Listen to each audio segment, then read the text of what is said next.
Salam sejahtera. Ya, ini pertemuan terakhir.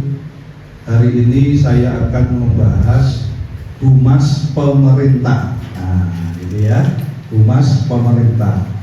Namun sebelumnya, mari kita bersama-sama berdoa ya kepada Allah Subhanahu wa Ta'ala, Tuhan yang Maha Kuasa, dengan niatan meminta kemudahan di dalam belajar, kemudahan di dalam memahami materi, dan juga kemudahan di dalam menghafal materi. Untuk yang non-muslim, silakan berdoa sesuai dengan agama masing-masing. Untuk yang muslim, saya ajak membaca umul kita. Siap ya? Ala hadinya wa ala kulinya bisolika wa syafaati rasulillah. Al-Fatihah. A'udzubillahi minasyaitonir rajim. Bismillahirrahmanirrahim. Alhamdulillahirabbil alamin. Ya kana budu. Ihdinas siratal mustaqim, siratal ladzina an'amta 'alaihim ghairil maghdubi 'alaihim waladdallin. Amin. Ya, selesai. Nah, humas pemerintah ya. Saya akan memberikan dalam poin per poin. Ya, tentu ini ada yang saya ulang supaya ada ketersambungan ya, supaya bisa saling mengingat ya. Poin yang pertama. Nah, ini ya. Poin yang pertama, Anda harus memahami ya. Saya punya pendapat akademik bahwa ya hubungan masyarakat atau humas ya itu hanya translation, hanya terjemahan dari public relations ya. Jadi meskipun ada ketidakpasan lah ya, tidak terlalu cocok ketika kata publik didefinisikan atau diartikan sebagai masyarakat ya, karena masyarakat itu terlalu luas. Jadi konsep masyarakat itu terlalu luas ya. Konsep masyarakat lebih mendekati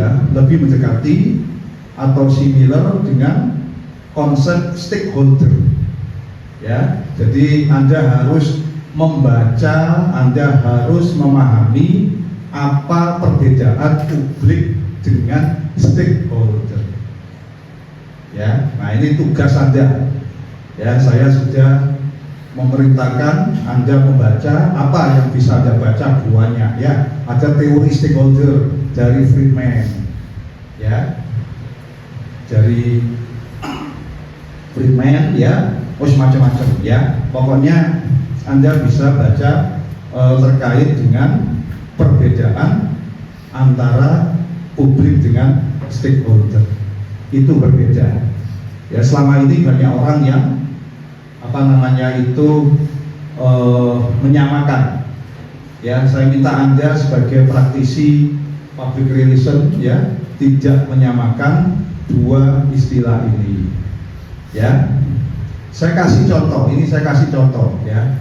Silakan, tetapi ini contoh ya. Perlu Anda telusuri definisinya ya. Kalau mahasiswa nggak mau melaksanakan apa yang sudah saya sampaikan ya, itu ya sangat merugi lah ya. Ilmu Anda tidak akan berkembang. Saya sudah memfasilitasi untuk Anda ya, menyampaikan bahwa publik itu berbeda dengan stakeholder ya. Saya kasih contoh. Ada seseorang yang bernama Budi misalnya ya. Budi ini tinggal di Sidoarjo ya, yaitu di daerah Bujuran ya. Nah, pada waktu itu terjadi luapan lumpur Lapindo, masih ingat ya, luapan lumpur Lapindo itu posisinya sekitar 14 km ke selatan dari Buduran. Ya. Nah, pada waktu itu Budi menjual rumah di Buduran itu. Ya. Lumpur itu muncul tanggal 29 Mei. Ya. Nah, sekitar tanggal 20 Mei Budi itu menjual rumah.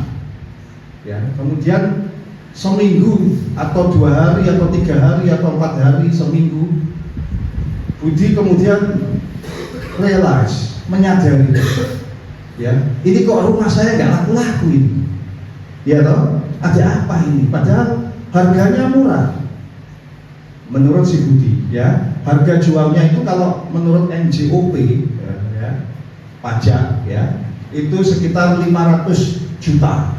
Tetapi saya jual ini hanya 450 juta. Berarti ini murah dari harga pasaran. Itulah yang menyebabkan si Budi bertanya-tanya, kenapa kok nggak ada satu pun yang telepon gitu ya untuk menawar, ya. Nah, sekitar tanggal 20 Juni, nah, ya kan, sekitar tanggal 20 Juni, ya. Secara kebetulan Budi itu ngopi gitu ya, ngopi di warung gitu ya. Kemudian di warung itu kebetulan ada koran. Si Budi membaca koran. Ternyata di halaman depan koran tersebut ya ada berita, lumpur Lapindo sekarang sudah menenggelamkan beberapa wilayah. Ya. Nah, sejak itu kemudian Budi, nah ini penyebabnya. Jangan-jangan orang-orang itu takut kalau membeli rumah saya, mereka takut kalau rumah saya itu bisa kena lumpur, paham? Ya kan? Nah, sejak itu kemudian Budi secara aktif mencari informasi di televisi, radio, ya, ngobrol dengan tetangga, ya, ikut diskusi dengan teman-temannya. Nah, dari contoh ini clear ya, contoh ya, clear ya. Ini teori yang bisa dipraktekkan. Prakteknya apa? Ya fenomena Budi itu tadi, itu praktek itu ya. Nah, pada saat Budi itu menjual rumah, ya kan? Nah, itu sebenarnya posisi Budi sebagai stakeholder dari Lapindo, gitu loh, ya, stakeholder dari Lapindo. Jadi stakeholder itu secara umum, ya, individu atau organisasi, an individual or organizations that affect or affected by the organization activities. Jadi stakeholder itu adalah individu atau organisasi yang, ya, yang punya potensi mempengaruhi dan atau dipengaruhi oleh aktivitas organisasi. Nah, dalam konteks cerita saya tadi, berarti kan aktivitas Budi yang menjual rumah, ya, itu dipengaruhi oleh aktivitas Lapindo yang lebor, meskipun Budi tidak menyadari, paham? Ya, Budi tidak menyadari, gitu loh. Nah, karena itulah maka stakeholder itu lebih dekat dengan masyarakat. Karena Budi memang masyarakat, paham? Ya. Nah, ketika kemudian Budi menyadari, baca koran tadi, dia tahu, oh ada lumpur toh, ya, makanya masyarakat takut. Nah, pada saat itulah Budi secara teori bisa kita sebut publik yang aware publik, paham. Dan sejak saat itu kan kemudian Budi tertarik toh, dia kemudian mencari informasi, ya, berdiskusi, ya kan, ya, maka dia sudah menjadi aktif publik karena dia aktif mencari informasi, ya, apalagi kalau dia ikut demonstrasi, ya. Nah, ketika itulah maka posisi dia sebagai publik secara khusus, Ya, tapi dia tetap stakeholder. Yaitu apa? Dia mempengaruhi aktivitas organisasi, bukan hanya dipengaruhi. Kalau yang pertama dia dipengaruhi kan, tapi kemudian ketika dia ikut demo, berarti dia juga mempengaruhi. Paham? Jadi publik itu adalah a part of stakeholder. Ya, not every stakeholder is a public, but every public is stakeholder, kan gitu loh. Ya, nah Anda harus paham itu. Tapi ini saya tidak menjelaskan lebih detail, ya saya minta Anda membaca. Wis di perpustakaan banyak itu, ya ada dari Timothy W. Coates, ya ada dari James Brunig, ada dari Robert K. Hinn, ya. Kok tahu Pak? Ya saya baca. Ya, kalau misalnya kok Bapak nggak tahu, ya berarti saya tidak membaca. Nah, gitu loh ya. Oke. Nah, humas dan PR sama. Ya. Dan saya juga mengatakan humas, PR, manajemen komunikasi sama. Nah, gitu ya. Memang ada pendapat di kalangan akademisi yang lain yang mengatakan bahwa manajemen komunikasi berbeda dengan PR, berbeda dengan humas. Tapi saya menganggap sama. Ya, dan pendapat saya ini sudah saya tulis dalam 2 buku. Ya, saya sudah mendeklar ya bahwa humas, PR, dan manajemen komunikasi itu sama, sudah saya deklar dalam 2 buku. Ya, nah salah satunya nanti akan saya bacakan sebagai materi di kelas ini. Ya, yang kedua Anda bisa download, ya, download, silakan cek di Google, ya, Rahmat Kriantono Quo Vadis Komunikasi.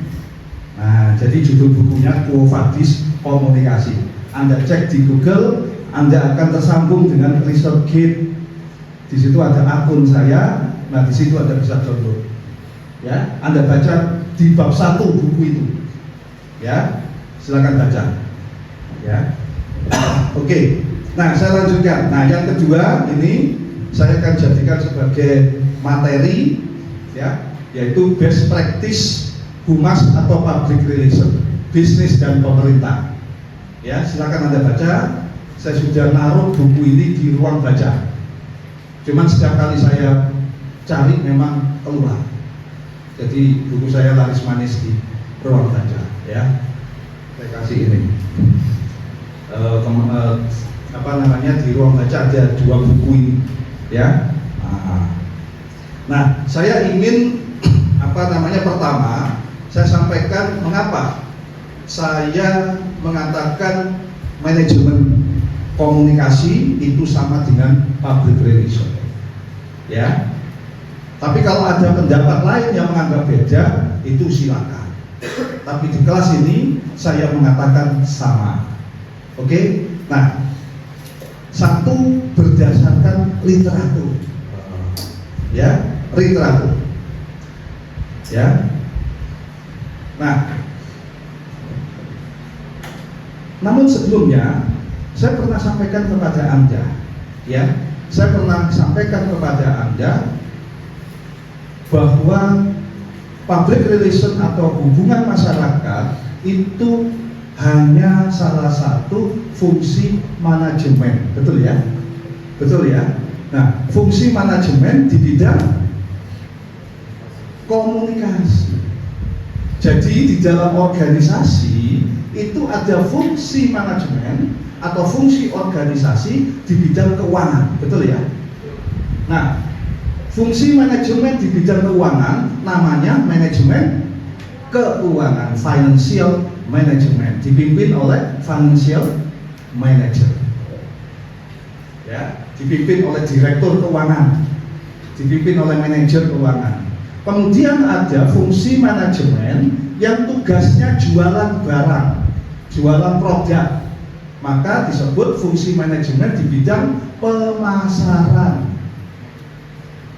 dipimpin oleh manajer pemasaran. Ada lagi fungsi manajemen di bidang pengembangan sumber daya, HRD, betul ya? Itu dipimpin oleh manajer HRD, direktur HRD, macam-macam ya. Ada juga fungsi manajemen yang bagian maintenance, AC rusak, gedungnya bocor, itu ada direktur sendiri yang ngurusi itu, maka manajer maintenance. Nah, sekarang ada fungsi manajemen di bidang komunikasi,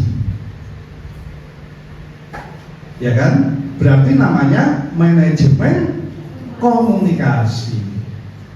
Nah, penanggung jawabnya adalah bisa disebut manajer komunikasi, bisa juga disebut manajer public relations. Ini pernah saya sampaikan ya sebagai salah satu listening saya ya. Nah,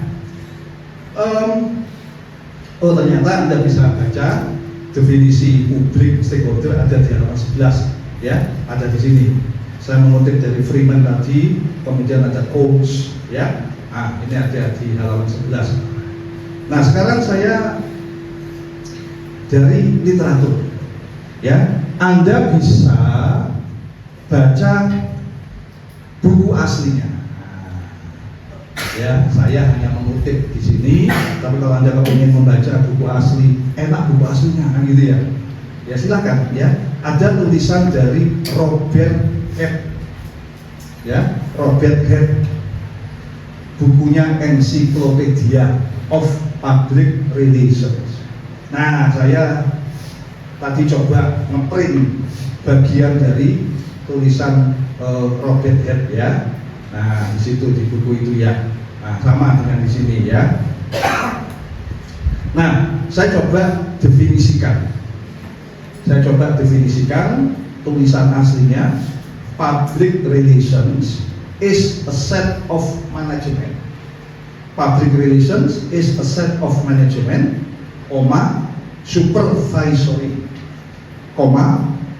and technical functions that foster an organization's ability to strategically listen to, appreciate, and respond to those persons who mutually beneficial relationship with the organizations are necessary if it is to achieve its mission and vision.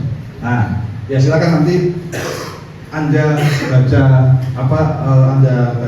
yang bukunya ya. Tapi secara umum saya ingin sampaikan, tolong Anda dengarkan ya. Public relations is a set of management. Jadi apa? Set of management itu apa? Bagian dari manajemen, part of management ya. Supervisory, supervisi ya. And technical functions that foster, yang mengembangkan, yang menumbuhkan, yang mendorong an organization's ability, mengembangkan ability organization to strategically, secara strategis, listen to, mendengarkan, appreciate, menghargai, and respond to those persons, kepada apa? To those person itu artinya apa? Ya, orang-orang ya. To those person whose, yang mutually beneficial relationship, kepada orang-orang yang apa? Memiliki mutually beneficial relationship, relasi beneficial ya kan? Mutually, apa mutually? Saling menguntungkan, with the organization, dengan organisasi, ya kan? Nah, itu menurut Robert Head ya. Saya baca juga tulisan Robert Head yang kebetulan tidak saya kutip di sini ya. Dia mengatakan begini di dalam Encyclopedia Public Relation ya. Dia mengatakan bahwa in Europe. Europe itu di Eropa, ya. In Europe, communication management is the preferred term. Preferred term. Jadi istilah yang lebih di-prefer, lebih disukai, ya. Communication management is the preferred term for traditional public relations. Jadi, ya, ternyata head ini juga, ya, menurut saya juga pernah membaca ada satu buku dari Benteke van Ruler, ya, Benteke van Ruler, Communication Management in Europe. Silakan cari di e-book aja, ya, Benteke van Ruler, penggaris Ruler, ya, tapi rulernya itu U-nya itu ada tanda gini, ya, Ruler, bukan U biasa, tapi ada namanya, ya. Benteke van Ruler, penulisnya ada dua, yang kedua adalah Dejan, tulisannya Dejan, bacanya apa? Dejan, ya. Dejan Versik, ver pakai V, Versik, CIC, nah, ya, Versik, tetapi I-nya pakai, karena kayaknya nama-nama Yugoslavia, ya. Nah, itu judulnya Communication Management in Europe. Silakan baca. Saya dulu pernah membaca di e-book, tapi di sini ada paper yang ditulis oleh keduanya. Silakan download di internet. Public Relations and Communication Management in Europe. Ini tulisan mereka, tapi dalam bentuk lebih sederhana, ya, bukan buku. Kalau tadi saya sampaikan buku.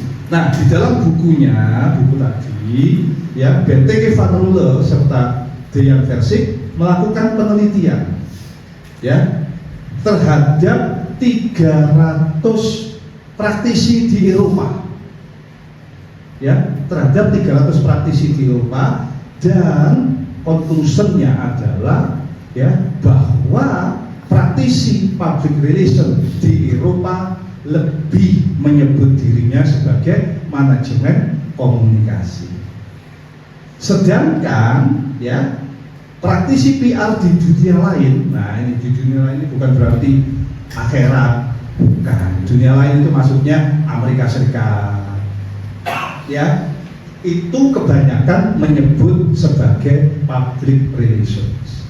Ini yang ngomong Benteke van Ruler dan Dejan Versik. Nah, di Indonesia ketambahan, ada yang menyebut PR, ada yang menyebut humas. Paham, ya? Nah, ini salah satu reasoning saya, ya. Nah, sekarang begini, ada yang menyebut berbeda, ya. Salah satunya juga ditulis oleh Robert G. Heath di sini, ya. Yang menyebut berbeda itu memposisikan manajemen komunikasi sebagai umbrella konsep. Paham, ya? Umbrella konsep itu hujan-hujan, ya. Anda pasti punya payung, ya. Nah, konsep payung, jadi konsep besar. Sama seperti komunikasi, Mas dan Mbak, ya. Komunikasi itu umbrella, ya. Nah, payung itu kan ada pegangannya. Pegangan payung anggap saja itu pita. Kemudian payung punya ruji-rujinya. Ruji-rujinya anggap saja komunikasi massa, ya. Payung juga punya kain. Kainnya anggap saja komunikasi pemasaran. Nah, seperti itu. Nah, menurut G. Heath di sini, manajemen komunikasi itu seperti payung tadi. Nah, di dalamnya itu ada PR, kemudian ada marketing communication, ya, kemudian ada lagi political communication, ya, kemudian ada lagi information campaign atau social marketing, ya, kemudian ada lagi, ya, oke. Kemudian ada lagi technical communication. Nah, oke, ya. Jadi intinya ada yang menganggap bahwa manajemen komunikasi itu aktivitas besar, Ya. Ada yang menyebut sebagai strategic communication. Ya. Nah, tapi ya itu silakan. Ya, silakan. Tapi saya tidak sependapat ya kalau kemudian manajemen komunikasi itu terpisah dengan PR. Ya, sesuatu yang dianggap berbeda itu saya tidak sependapat karena memang tidak berbeda, sama. Kalau dijadikan sebagai sebuah aktivitas besar mungkin bisa diterima. Ya, manajemen komunikasi bisnis, manajemen komunikasi pemasaran, manajemen komunikasi politik. Tapi kalau manajemen komunikasi berdiri sendiri, berarti komunikasi politik tanpa manajemen. Nah, gitu ya. Nah, oke, itu salah satu alasan saya ya. Terus ada lagi begini, ya. Ini saya punya, ini bisa Anda cari di e-book, ya. Tapi sebelum saya menemukan di e-book, saya sempat membeli ini. Excellent in Public Relations and Communication Management. Ya, ini buku hasil penelitian 15 tahun di 3 negara, UK, US, dan Kanada. Ya, nah terhadap 321 organisasi. 321 organisasi yang organisasinya macam-macam. Ada pemerintah, ada private atau bisnis, ada non-profit organization. Ya, oke. Nah, coba di halaman saya buka di halaman 4, ya. Ini penulisnya Larissa Grunig, James Grunig, dan David Dozier. Ya, coba Anda nanti cek e-book. Biasanya mahasiswa kalau disuruh cari e-book ini pinter. Ya, tapi kalau sepinter-pinternya mahasiswa kalau cari ibu nggak ada, minta mama. Kalau ibu nggak ada, minta mama, beliau. Ya, buku jangan, untuk buku jangan eman-eman duit. Sekali lagi, untuk buku, untuk jurnal jangan eman-eman duit. Saya tadi kebetulan menemukan surat Al-Mujadalah ayat 11. Ternyata di situ ya ada janji Allah bahwa Allah akan meningkatkan derajat bagi orang yang beriman dan berilmu. Jadi ini semua minta derajatnya tinggi, minta kan?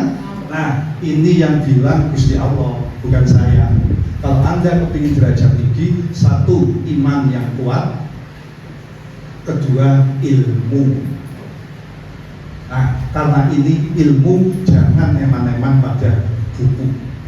Tapi kalau Anda sayang atau eman membeli pulsa, gak masalah. Pak, saya membeli pulsa supaya saya bisa download e-book, ya itu bagus, gak apa-apa. Tapi kalau beli pulsa hanya untuk Facebookan, itu yang jadi masalah. Itu loh ya. Karena sekarang ini buku itu macam-macam, bisa e-book atau bisa buku cetak. Ya, oke. Di halaman 4 ya. Ini yang ngomong. Jadi gini. Sebelum buku ini, saya punya sebenarnya aslinya, cuman karena kalau saya bawa berat ya. Ada satu buku, ini buku suci ya, buku wajib ini ya, Managing Public Relations. Ya. Managing Public Relations. Silakan baca ya. Managing Public Relations.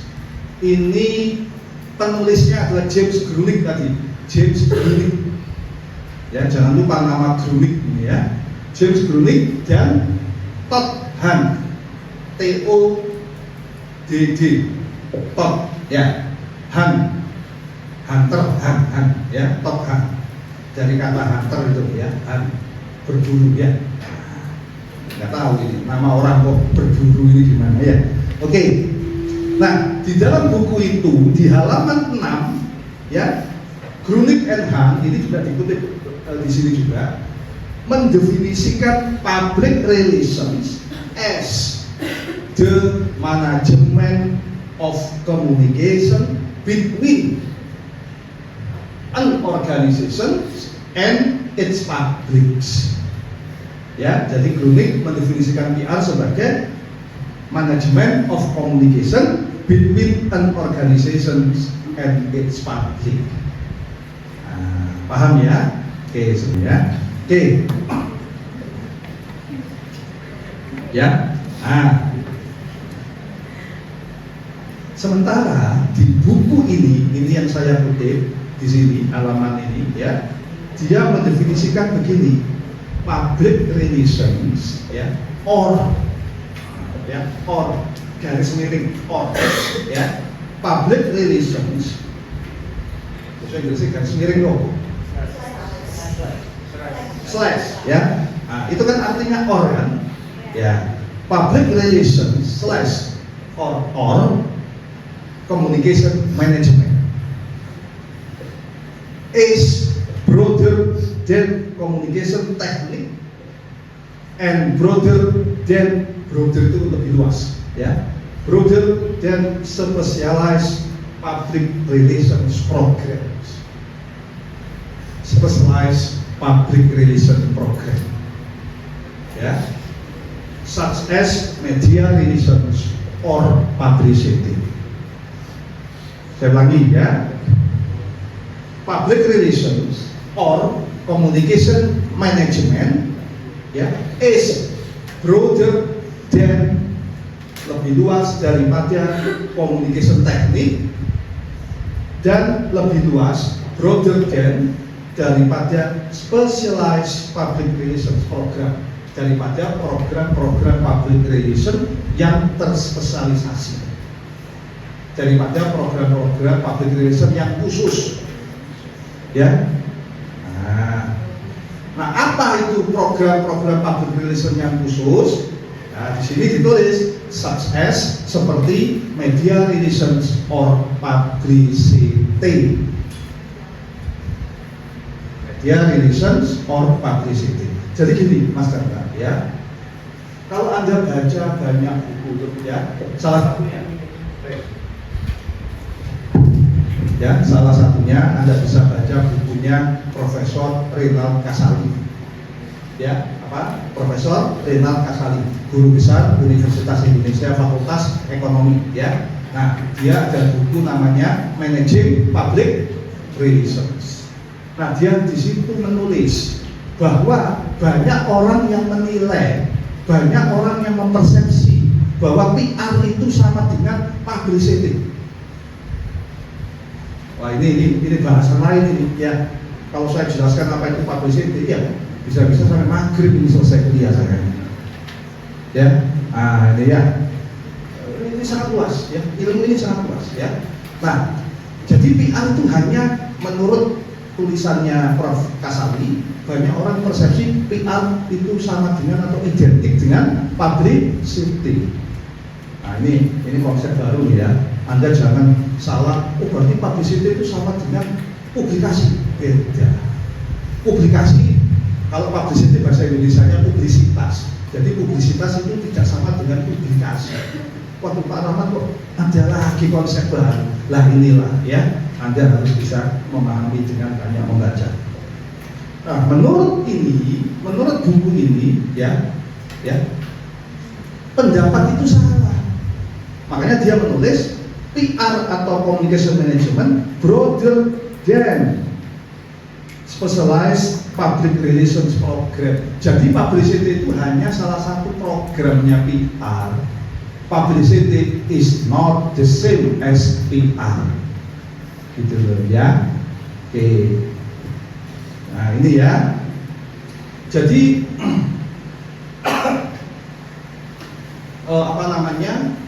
ini pendapat ini yang menyebut bahwa PR itu ya sama dengan manajemen komunikasi.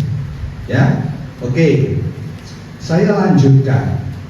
Tadi pendapat saya tampaknya sama dengan Frank Jenkins. Ya, Anda baca bukunya berjudul Public Relations. Kalau saya tadi di ruang baca, ada ini buku ini. Cuma masalahnya bukunya kelihatannya masih baru. Padahal buku ini tahun 98, tahun 2000 ada cetakannya ya. Kok masih baru? Kayaknya belum terjamah oleh tangan-tangan jahil mahasiswa. Wah, tangan-tangan jahil. Kayaknya mahasiswa nggak pernah memegang buku itu. Ya, sehingga bukunya kelihatannya masih baru. Ya, oke. Ya, silakan Anda terus baca ya. Frank Jenkins, judulnya Public Relations. Ya, dia mendefinisikan public relations is a system of communication to create a good will. Apa? Public relations is a system of communication to create good will. Nah, coba Anda perhatikan. Di sini PR didefinisikan system of communication.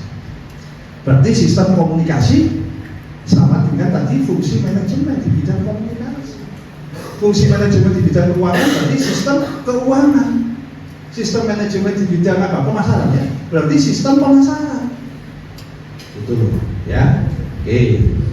Ada lagi definisi ya. Ini saya tunjukkan saja. Nah, ini ada satu buku yang sering saya kutip ya. Loh. Kayaknya tertinggal di ruangan. Padahal tadi sudah saya bawa dari rumah, ya. Saya bawa dari rumah tadi. Ya. Sudah. Apakah tertinggal? Ya, tertinggal di meja saya tadi ya. Dari Lentimore, ya, Lentimore, Gaskin, Heyman, ya, dan Elizabeth Toth. Ini silakan baca ya. Saya pernah menemukan buku ini di e-book juga. Ya, e-book. Ya, saya sih sangat bersyukur ya. Ini salah satu kelebihan kalau kita kuliah di luar negeri. Kita gampang mendapatkan buku-buku ini. Kalau Anda kesini paling belinya lewat Amazon, mahal, ya. Nah, ini memang Indonesia masih kekurangan dalam hal referensi ya. Nah, artinya begini, di sini disebutkan, ya, di sini disebutkan PR, saya baca saja ya. PR itu is a leadership and management function, ya kan? PR adalah kepemimpinan, fungsi kepemimpinan dan manajemen yang membantu meraih tujuan organisasi, ya kan? Mendefinisikan nilai-nilai filosofis dan memfasilitasi perubahan organisasi, ya kan? Nah, public relation practitioners communicate with all relevant internal dan external public. Jadi kalau melihat definisi ini, ya berarti ya semakin memperkuat. PR itu ya fungsi manajemen untuk mengkomunikasikan objektif tujuan, ya kan? Mengkomunikasikan filosofis itu ya budaya organisasi, visi misi, ya kan? Dan memfasilitasi perubahan di dalam organisasi, gitu loh. Contoh ya, kalau ada publik yang demo, ternyata demonya itu temanya itu memang benar, maka humas harus ya mendorong organisasi untuk berubah, gitu loh ya. Itu contoh. Nah, jadi ya ada lagi. Nah, terakhir Anda baca, ini ada jurnal itu hasil penelitian ya. Ada paper yang dimuat di jurnal, ditulis oleh Elving dan kawan-kawan. Ya, Elving dan kawan-kawan. Sebentar, judulnya apa ini? Ya, Elving dan kawan-kawan. Ternyata tadi saya menyebut Benteke van Ruller, ternyata juga penulis kedua. Ya, Elving, van Ruller, Goodman, and Gaines. Pokoknya Anda cari Elving pakai V. Judulnya Communication Management in Netherlands. Communication Management in Netherlands, ya. Trends, development, and benchmark with US study. Ya, trends, development, and benchmark with US study. Silakan dibaca, dicari. Ya, saya juga menemukan itu di internet ya. Nah, yang ingin saya sampaikan, Elving itu mendefinisikan communication management. Coba Anda perhatikan definisinya ya. Communication management is the systematic planning. Ya, is the systematic planning, implement,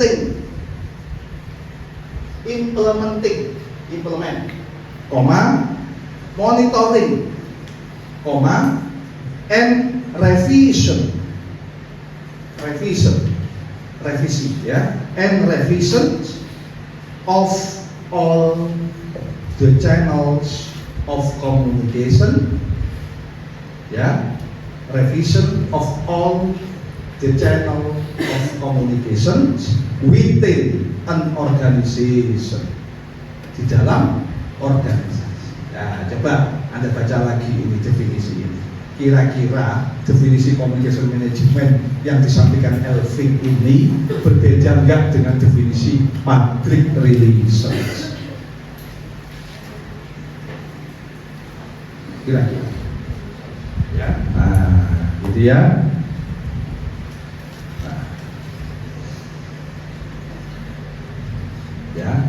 Ini masih ada definisi yang lain ya. Contoh definisi yang lain dari Elving tadi ya. Aspect of communication management include developing corporate communication strategies, designing internal and external communication directive, and managing the flow of information, including online communication. Nah, kira-kira definisi ini dengan definisi PR yang sudah Anda catat sama atau berbeda? Jadi kayaknya ya, kalau toh kita menganggap manajemen komunikasi sebagai panggung, jadi manajemen komunikasi itu aktivitas, ya kan? Aktivitas yang di dalamnya itu bisa berbentuk PR, marketing, itu pendapat yang satu. Tapi saya lebih prefer menggunakan pendapat yang kedua, ya, bahwa penanggung jawab manajemen komunikasi itu namanya praktisi public relations, penanggung jawab, ya. Apalagi di organisasi itu ada namanya integrated communication, ya. Manajer keuangan itu juga punya strategi komunikasi, manajer pemasaran punya komunikasi pemasaran, ya, dan sebagainya. Nah, masing-masing nggak boleh jalan sendiri-sendiri, harus ada koordinator utama. Nah, koordinator utama itulah yang kata Fred Jeffkins, a system of communication. Ya, nah itu. Oke, ya, itu poin pertama. Ya, kita lanjutkan poin kedua. Nah, itu poin pertama tadi.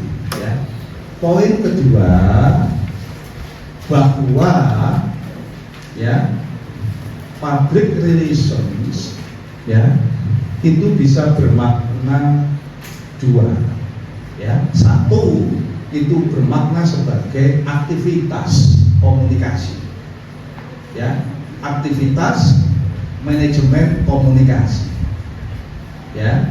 Nah, aktivitas untuk menyampaikan sistem komunikasi, ya, memanajemen sistem komunikasi. Yang kedua, istilah public relations atau humas itu juga bisa bermakna sebagai nama profesi. Jadi praktisi. Ya, jadi kalau saya menyebut saya humasnya PT Telkom, berarti saya ini praktisi humas. Gitu ya. Oke. Nah, sekarang Yang ketiga, ya. Yang ketiga, aduh ini tadi saya lupa ya. Poin yang pertama dulu, ya. Poin yang pertama tadi kan alasannya dari literatur. Nah sekarang yang kedua, alasan saya adalah dari peraturan-peraturan pemerintah, ya. Nah ini banyak, ya. Setidaknya yang saya tulis di buku ini adalah 5 peraturan. Ya, saya ambil satu saja. Ada namanya Peraturan Menteri Komunikasi dan Informatika, Menkominfo. Ya, Menkominfo nomor 35 tahun 2014. Wah, ini tambah gampang. Anda cari Google sudah keluar, ya. Ya. Permen Kominfo nomor 35 tahun 2014. Coba perhatikan di sini. Ya, di sini ada definisi. Ya, hubungan masyarakat ya adalah lembaga humas dan garis miring atau ini tulisannya asli ini ya, dan garis miring atau praktisi humas. Tadi sama dengan yang tadi saya sampaikan ya. Yang melakukan fungsi manajemen dalam bidang informasi dan komunikasi. Titik dan seterusnya panjang ya. Wis itu aja yang penting. Yang lain silakan Anda baca sendiri. Ya. Nah, ini artinya apa? Di sini disampaikan oleh pemerintah bahwa humas adalah fungsi manajemen dalam bidang informasi dan komunikasi. Berarti humas adalah manajemen komunikasi. Itu ya. Sekarang saya menuju ke poin ketiga. Ya, itu tadi tambahan poin pertama. Poin yang ketiga begini, Mas Damar. Ya, bahwa humas dan PR itu adalah ilmu. Ya, jadi humas atau PR ya itu adalah social and behavior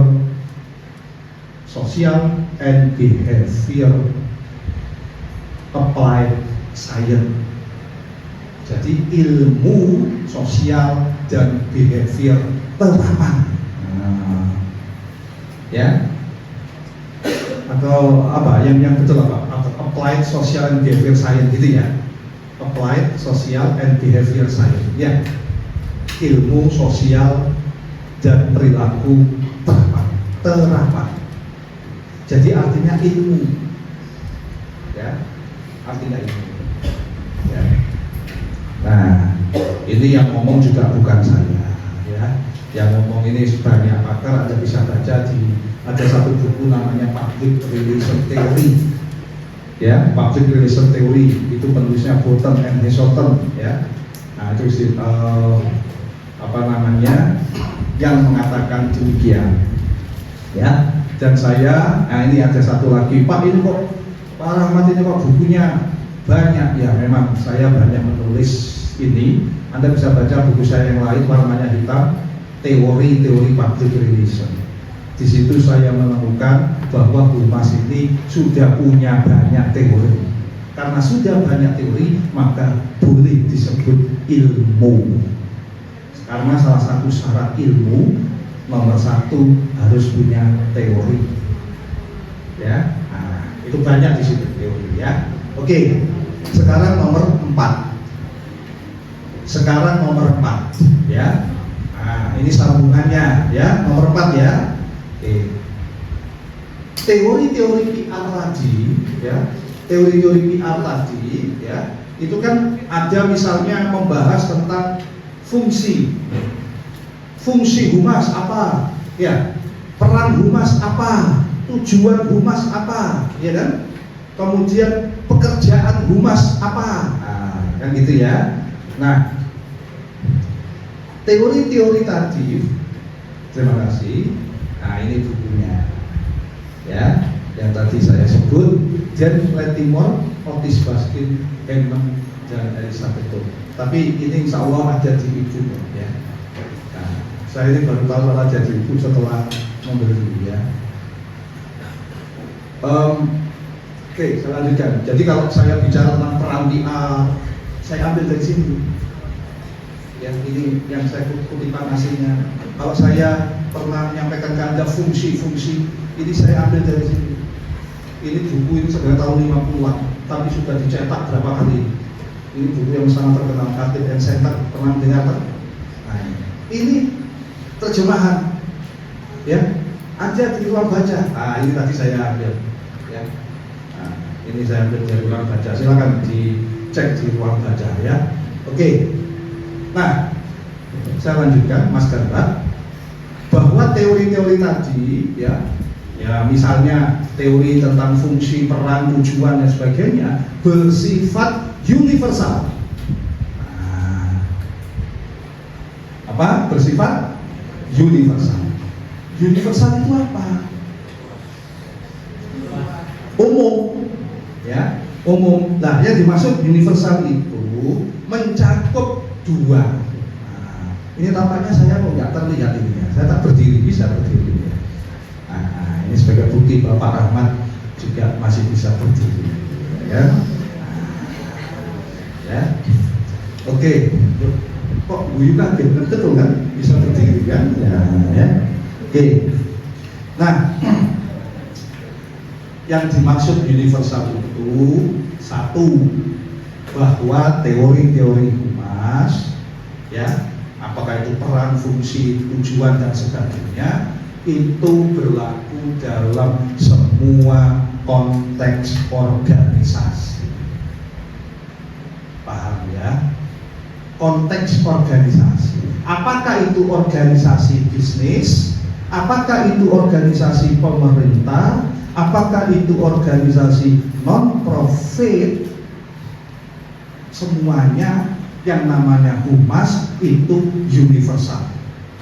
Gak ada teori humas khusus lembaga pemerintah. Ya. Gak ada teori humas yang khusus lembaga bisnis. Makanya buku ini saya tulis bisnis dan pemerintah. Itu loh. Artinya teori-teori ini ya bisa diterapkan di lembaga pemerintah dan bisnis. Ini penting saya sampaikan karena masih ada persepsi yang mengatakan bahwa saya ini humas pemerintah, beda dong dengan humasnya PT Sampurna swasta. Mereka kan swasta, saya kan pemerintah, beda. Nah ini yang saya luruskan. Gak ada perbedaan. Sama dengan Anda ini seorang dokter. Dokter itu kan punya teori menyuntik ya. Maksud saya teori menyuntik, Anda kan beda. Ketika yang Anda suntik presiden, kemudian yang Anda suntik rakyat biasa, yang Anda suntik anak kecil, dengan yang Anda suntik orang dewasa, apakah teori menyuntiknya berbeda? Yang berbeda adalah kalau ini anak kecil biasanya dikasih dongeng, dikasih permen, dikasih mainan, tiba-tiba jos gitu aja, jus gitu aja. Anak kecilnya nggak terasa. Tapi kalau orang dewasa, cara menyuntiknya sama, teorinya sama, tapi cara menerapkan teori berbeda. Orang dewasa nggak perlu disuruh cerita ya, langsung aja buka bokongnya ya, gitu ya. Terus langsung nyok, jos gitu aja. Paham? Tapi cara ngejosnya sama. Paham? Nah, jadi teori humas sama. Cuman yang berbeda adalah cara menerapkan. Ya, cara menerapkan berbeda. Ya. Kenapa demikian Mas dan Mbak? Karena organisasi itu berbeda karena landasan filosofisnya berbeda. Ya, landasan filosofis. landasan filosofis itu apa ya? Jadi gini ya, landasan setiap orang itu, setiap organisasi punya landasan filosofis. Nah, landasan filosofis itu masih bersifat abstrak. Nah, organisasi harus berusaha agar landasan filosofisnya ini dipahami orang. Makanya sesuatu pemikiran yang bersifat abstrak tadi itu diubah dalam bentuk yang bisa dibaca, dilihat, dirasakan orang. Makanya landasan filosofi ini di breakdown menjadi visi misi, menjadi apa? Corporate identity. Jadi corporate identity, ya kan? Visi misi itu bentuk apa? Tangible, sesuatu yang bisa dilihat. Sebenarnya visi misi maupun apa corporate identity termasuk juga budaya organisasi itu cerminan landasan filosofis dari organisasi. Paham? Saya ini punya filosofis, ya. Saya ingin punya karakter tertentu. Sebagai dosen harus begini. Salah satunya saya punya karakter sebagai dosen harus mendidik mahasiswa untuk cinta bangsa Indonesia. Itu landasan filosofi saya yang ada dalam pikiran. Tapi kan Anda nggak paham toh? Karena itulah saya bikin personal identity. Apa itu? Tiap hari saya pakai batik, tiap hari saya pakai udeng atau kopiah hitam. Nah, itu personal identity saya sebagai wujud filosofi saya. Paham? Nah, itu yang membuat berbeda antara Pak Rahmat dengan para dosen lain. Landasan filosofis tadi. Kalau ada dosen misalnya ya tidak pakai seperti saya, ya mungkin landasan filosofisnya berbeda, saya nggak tahu, ya kan? Nah, itu yang membuat lembaga pemerintah berbeda dengan swasta, berbeda dengan non-profit, yaitu landasan filosofisnya. Paham ya? Oke, itu poin ke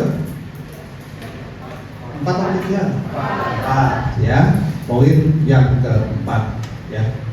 Jadi universal. Yang pertama bisa diterapkan dalam berbagai macam konteks organisasi. Yang kedua, universal itu artinya apa? Universal artinya bahwa teori-teori PR ya itu bisa diterapkan dalam 2 pendekatan atau dalam 2 konteks. Tapi bukan konteks organisasi ya. Tadi kan konteks organisasi ya. Dalam 2 pendekatan atau dalam 2 konteks. Yang pertama, teori-teori PR berlaku untuk konteks atau pendekatan individu. Nah, ya, jadi PR sebagai pendekatan teknik komunikasi. Ya. Jadi teori-teori tadi itu juga berlaku bagi Anda sebagai individu. Gitu ya. Misalnya, humas harus menjalin relasi dengan publik, maintain good moral and manner. Itu kan Anda juga menerapkan itu. Ya, humas membangun pencitraan. Anda juga kan membangun pencitraan. Betul ya? Nah, yang kedua, teori-teori tadi berlaku pada konteks organisasi. Maka pendekatannya disebut humas sebagai metode komunikasi. Kalau tadi yang pertama, humas sebagai teknik komunikasi. Paham? Jadi apa simpulannya? Anda jangan berpikir kalau yang namanya PR itu sama dengan organisasi. Ya, tidak.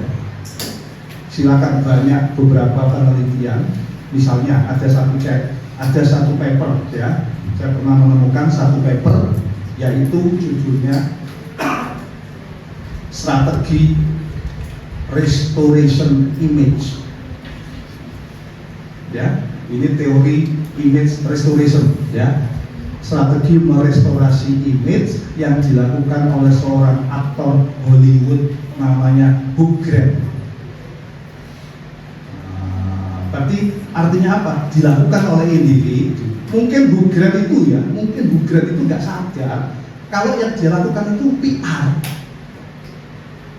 Tapi sebenarnya yang dilakukan oleh Hugh Grant itu PR, gitu loh, Mas. Pak. Ya, oke. Baiklah para mahasiswa, demikian materi kita hari ini. Ada beberapa poin ya, prinsip-prinsip dalam public relations. Nanti setelah video yang pertama ini, kita akan lanjutkan video yang kedua, yakni mengaitkan beberapa poin atau prinsip-prinsip penting tentang public relations, humas atau manajemen komunikasi dengan humas pemerintah. Yang penting di video kali ini, saya sudah menyampaikan pandangan bahwa hubungan masyarakat hanyalah terjemahan dari public relations. Kemudian hubungan masyarakat merupakan sesuatu yang sama dengan public relations dan manajemen komunikasi. Demikian, mari kita tutup dengan puji syukur kehadirat Allah Subhanahu wa Ta'ala, Tuhan yang Maha Kuasa. Untuk yang Muslim, mengucapkan hamdalah, untuk yang non-Muslim, sesuai dengan agama masing-masing. Alhamdulillahirabbil alamin, wallahul muwaffiq ila aqwamit thoriqin. Assalamualaikum warahmatullahi wabarakatuh.